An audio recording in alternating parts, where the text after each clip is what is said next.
एक कुदरत के कहर और उसकी इनसाइड स्टोरी आज हम आपको बताएंगे कि आखिर नेपाल क्यों कुदरत की मार झेल रहा है। कुदरत जब अपना हिस्सा मांगता है तो वो चीखने की भी मोहलत नहीं देखती। आज हम जो तस्वीरें आपको नेपाल की दिखाने जा रहे हैं वो सिर्फ सैलाब की नहीं, इंसानी बेबसी की सबसे मार्मिक तस्वीरें हैं। सोचिए, महज 30 मिनट के अंदर नेपाल के हंसते खेलते शहर, घर और परिवार सब कुछ मलबे में दफन हो जाए। पहाड़ों का सीना चीर कर उतरा है साक्षात काल अब नेपाल को तबाह करने के बाद एक भयानक मिसाइल की रफ्तार से उत्तर प्रदेश और बिहार की तरफ बढ़ रहा है। लाखों जिंदगियां खौफ में, तराई के गांव सदमे में। देखिए ये इनसाइड स्टोरी।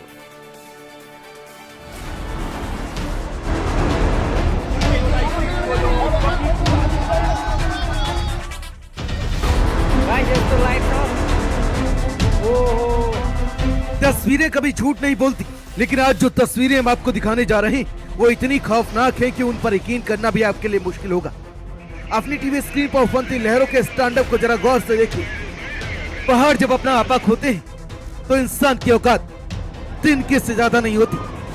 कुदरत जब अपना कदर दिखाती है तो विज्ञान की सारी मशीनें, इंसानी गुरूर मलबे के ढेर में दफन हो जाते हैं। ये कोई आम बाढ़ नहीं है, ये कुदरत का वो जलजला है जिसने महज 30 मिनट के अंदर नेपाल के एक बड़े हिस्से को दुनिया के नक्शे से मिटा दिया है।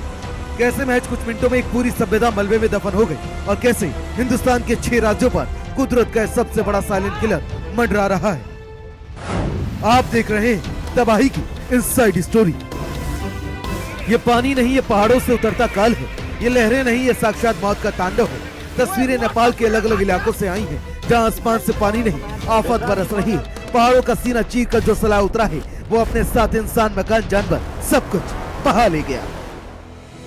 महज 30 मिनट, जी हाँ, सिर्फ 30 मिनट में 35 मजबूत पुल और 45 सस्पेंशन ब्रिज तिनके की तरह उखड़ गए। 13 बड़े हाइड्रो इलेक्ट्रिक प्रोजेक्ट जमींदोज हो गए। जहाँ कल तक जिंदगी सांस लेती थी वहाँ सिर्फ कीचड़, मलबा और चीखें। रेस्क्यू के लिए नेपाल सेना के हेलीकॉप्टर हवा में मंडरा रहे हैं। 250 लोगों को जिंदा निकाला गया, जिनमें 21 भारतीय हैं। जल प्रलय का चैप्टर अभी खत्म नहीं हुआ। तबाही के मलबे के बीच एक रहस्यमयी खतरा पैदा हो गया है।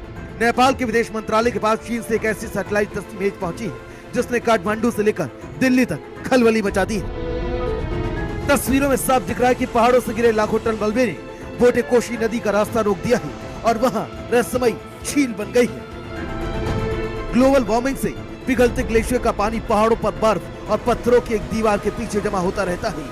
जब दबाव बढ़ता है या अचानक 2000 फीट का कोई ग्लेशियर टूटकर इसमें गिरता है तो कुदरत का ये बांध एक झटके में टूट जाता है।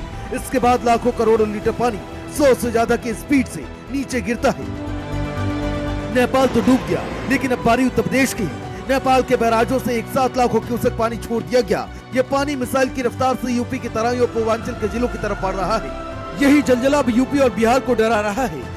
बोटे कोशी का पानी गंडक, नारायणी और कोसी नदी के रास्ते भारत में घुस चुका है। यूपी के महाराजगंज, कुशीनगर और बिहार के 6 जिलों में हाई अलर्ट है। मैं आपको बता दूं कि देवरिया जनपद में 4 नदियां बहती हैं, घाघरा, सरयू, गंडक, राप्ती और बुर्रा। लेकिन सबसे बड़ी बात आपको मैं बताते चलूं कि देवरिया में बाढ़ जैसी हालात तो नहीं है, लेकिन देवरिया में नेपाल की त्रासदी को देखते हुए यहाँ पर हाई अलर्ट मोड में रखा गया है। घाघरा, राप्ती और गंडक नदियां विकराल रूप ले चुकी है। बहराइच और लखीमपुर खीरी के दर्जनों गाँव में पानी घुसना शुरू हो चुका है। गोंडा, बलरामपुर और महाराजगंज में नदियां खतरे के निशान के करीब है। गंडक नदी से ठीक सटे जो जंगल है और तटों पर आकर के जो लोग ग्रामीण आकर के लकड़ी और तमाम चीजें बीनने का प्रयास कर रहे हैं, उन्हें चेताया जा रहा है, उन्हें यहाँ तटों से हटाया जा रहा है। गंडक नदी के बीचों बीच हिस्से में है और यहाँ पर जो टीम है वो हर घंटे एक बार पानी के अंदर आगे बीच में जा कर के तलाशी कर रही है, देख रही है कहीं ऐसा तो नहीं है कि कोई नेपाल के पहाड़ों से होकर के कोई 100 आ रहा हो या फिर कोई सामान आ रहा हो।